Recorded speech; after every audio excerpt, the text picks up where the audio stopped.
iyadoo bilihii ugu dambeeyey uu dalka ka jiray muran u saabsan dhanka qabsoomidda doorashooyinka golayaasha baarlamaanka iyo golayaasha deegaanka Somaliland ee lagu wado inay qabsoomaan 2019 bisha saddexaad isla markaana xisbiyada mucaaridka ah ee Somaliland ay hore ugu soo gudbiyeen madaxweynaha Somaliland arrimo iskhilaafsan oo ay ku durayaan komishanka qaranka sida xisbiga wadani oo gabi ahaanba u soo jeediyay inuu kala diro madaxweynuhu iyagoo jawaabtii ka soo baxday madaxweynaha jamhuuriyadda Somaliland mudane Muuse Biixi Cabdi ay aad u saluugeen xisbigaasi wadani sidoo kalena uu xisbiga u cid iyo wadani mar kale ay u soo jeediyeen in komishanka lagu daro laba xubnood oo ka kala yimaada xisbiyada mucaaridka ah walow aanay dastuurka qaranka ku qorayn soo jeedintoodaasi oo ay u baahan tahay in dib loo soo mariyo baarlamaanka taasoo jirta ay komishanka qaranka ku dhawaaqeen inay dib u dhigeen doorashadii la filayay inay ka qabsoonto dalka 2019 inkastoo aanay cayimin waqtiga ay qabsoomi doonto doorashadaasi ayaa telefishinka caalamiga ah ee Bulsha TV oo waraysi khaas ah siiyay agaasimihii hore xafiiska arrimaha bulshada ee dawladda hoose ee Gabiley ayaa waxa hadaladiisii kamid ah ugu horeyn waxaan u mahadnaqayaa TV-ga Bulsha TV oo runtii mar walba soo tabiya warar xaqiiqo ah gobolka ka tabiya ayaan u mahadnaqayaa Cabdisalaam Maxamed Bade waxaan qabaa doorashadu inay waqtigeeda ku dhacdo waxay ku waxay ahayd 19 ay ahayd 2019 bay ahayd in doorashadu ay dhacdo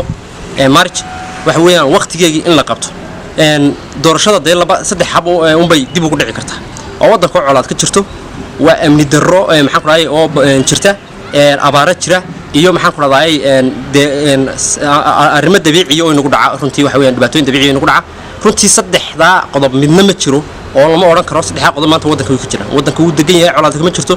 abaara ma jiraan waxa weeyaan wax dabiici oo inagu yimidna ma jiro waxa weeyaan marka sabab dib loogu dhigo waxaan arkaa in kuraasta baarlamaanka nimanka baarlamaanka jooga xildhibaanada sheeganaya inay iyagu waqtiga inay dib u ridayaan ay maxaan ku raadayay ay halkaas ka cadahay inay kuraasta sii jeclaystaan ceeb ay tahay waxa arkaysa xildhibaan dhan oo golihii baarlamaanka 8 sanadood oo extra ku fadhiya kuraasta oo haddana wax weey 3 sano oo ku fadhiyo 8 sano oo ku fadhiyo haddana maanta uu leeyahay kushku hays casila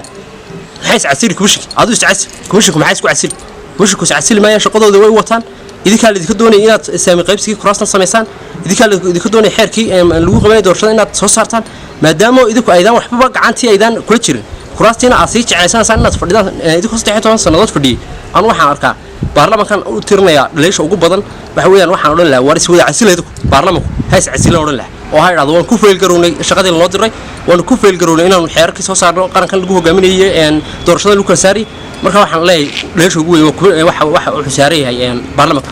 iyada lafteeda doorkooda inay qaataan muhiim waayo xukuumaddu waxa weeyaan doorkooda iyada lafteeda inay ka gaabisad moodaa waxa weeyaan inuu door muhiim ah ay xukuumaddu ku leedahay doorashada qabsoomideeda hadday tahay maaliyad dhinaca fanka oo maaliyadda iyo waxyaabaha hadday tahay asxaabta oo la isku keeno oo waxa weeyaan kulanka iyada lafteedu way ku leedahay door dabcan way jirtaa iyada lafteeda inay dhaliilo jiraan laakiin waxaan oran lahaa xukuumaddu maadaama iyadu cusub tahay waxa weeyaan madaxweynaha qarankuna uu nagu yiri waxaan sharciga sareyn doona sharcigii sareynayna nimankii waxa weeyaan hogaaminaya sharciga inay soo saaraan ay haayeen qolada baarlamaanka ka fashilmay waxa oran lahaa madaxweynaha laftiisa inuu ka guntado oo uu ka kaco oo waxa weeyaan uu sidoo kale waxa isaguna ka hadlay mid ka mid ah xubnaha xisbiga kulmiye ee magaalada Gabiley isagoo sheegay inuu xisbiyada mucaaridka ee xalay toole ka hadlay doorashada taageeray waxa hadaladiisii kamid ahaa ay ku egtahay doorashooyin gaar ahaan baarlamaanka iyo golaha deegaanka inaan wax daruuro aan loo helaynin waxa weeyaan waxyaabihii dastuurka noo fasaxayay ee loo irkanayay maanta ma joogno fasamaawiya oo abaaraya wixii la mid ah ayay ahayd iyo shuruudo badan oo magaranaysaay ku xidhnaa waxa weeyaan waxyaabahaasi waa waxyaabahan maanta waddanka dhexoolin waxaan leenahay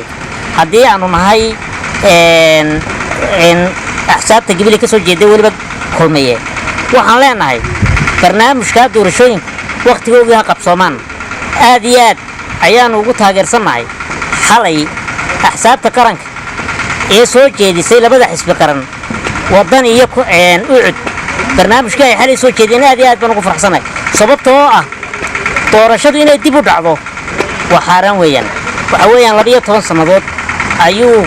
baarlamaanku fadhiyay golaha deegaankuna waa la mid waxa weeyaan barnaamijkaasi sida ay xalay u soo gabagabeeyeen ayaan aanu ku taageersan waa Cabdisalaam Maxamed Bade Bulsha TV Gabiley.